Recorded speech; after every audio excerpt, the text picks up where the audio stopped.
Most people don't struggle with money because they don't understand math. They struggle because money quietly presses on their emotions every single day. You can know how compound interest works. You can understand budgets, investments, and savings, and still feel anxious, impulsive, or stuck wherever money is involved. You might earn more than you ever imagined and still feel behind. You might save responsibly and still worry it's not enough. You might make one emotional decision and spend years paying for it. A useful way to think about this is money problems are rarely about money. They are about how we behave when fear, comparison, and uncertainty show up. That's what we are exploring today. The core idea of the psychology of money is this: financial success is less about intelligence or formulas and more about behavior, patience, and how we respond to uncertainty over time. Not how smart you are, not how much you know, but how you behave when no one is watching, when markets move, and when emotions take over. Key coaching insight: money is personal, and that's not a flaw.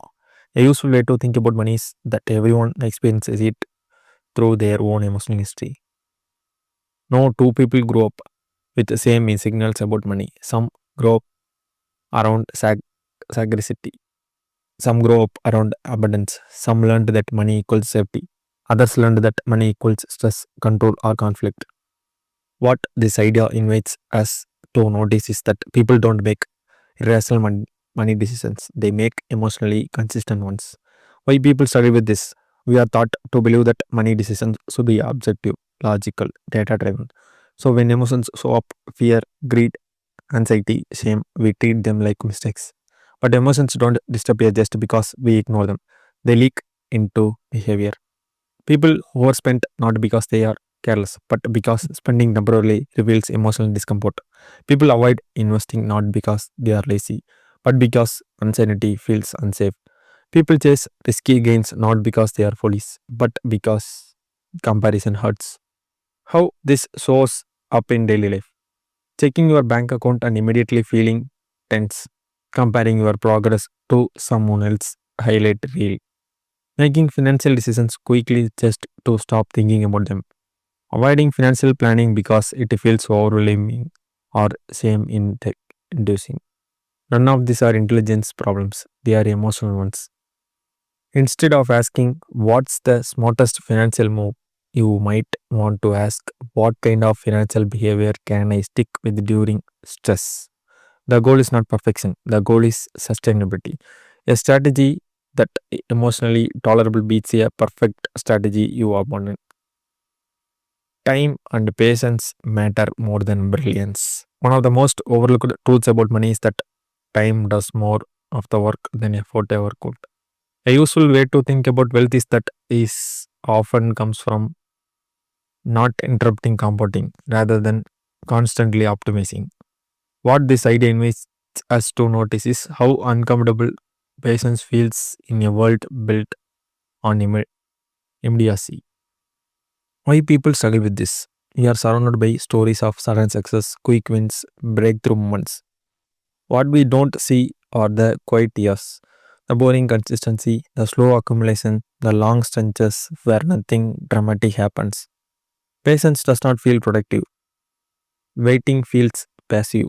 Doing nothing feels irresponsible, even when it's the correct move.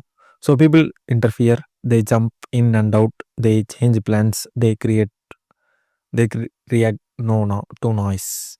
How this shows up in daily life: selling investments during downturns because discomfort feels unbearable, constantly switching strategies because progress feels slow, overworking financially when stability would do more, mistaking activity for effectiveness. Most financial damage is not caused by bad plans, it is caused by interrupting good plans at the wrong time.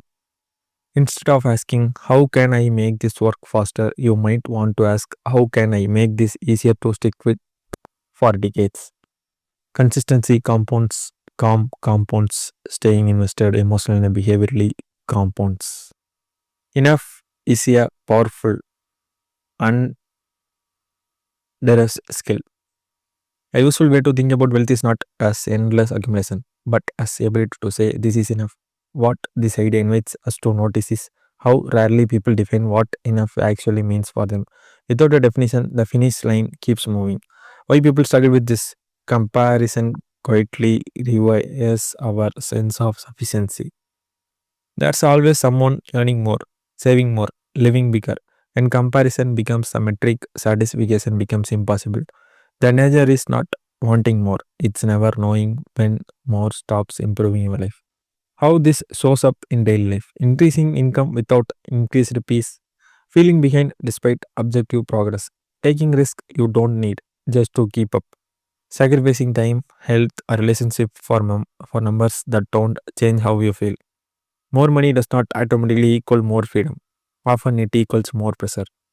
Instead of asking, how do I get more? You might want to ask, what is enough for me and what would I gain by respecting that boundary? Enough is not settling, it's choosing stability over endless striving. Integrated perspective. When you set up back, a pattern emerges. Money behavior improves when emotions are acknowledged, not suppressed. Patience is valued more than speed. Enough is clearly defined. This is not about becoming indifferent to money. It's about becoming less reactive around it. Calm beats clever, long term beats intense, behavior beats brilliance. Reflective exercise. You might want to ask yourself this slowly, honestly. Which money behavior in my life is driven more by emotion than intention? And what would a calmer version of that decision look like? You don't need to fix everything, just notice one pattern. Awareness is often the first form of progress. Finally, money will always involve uncertainty. There is no version of financial life that removes risk completely, but there is a version that feels steadier, calmer, and more aligned with you are. A useful way to think about progress is not winning the game, but staying in it peacefully over time. If the reflection helped you slow down your thinking even slightly, then you are already moving in the right direction. Take your time. You are allowed to build this gradually. Thank you.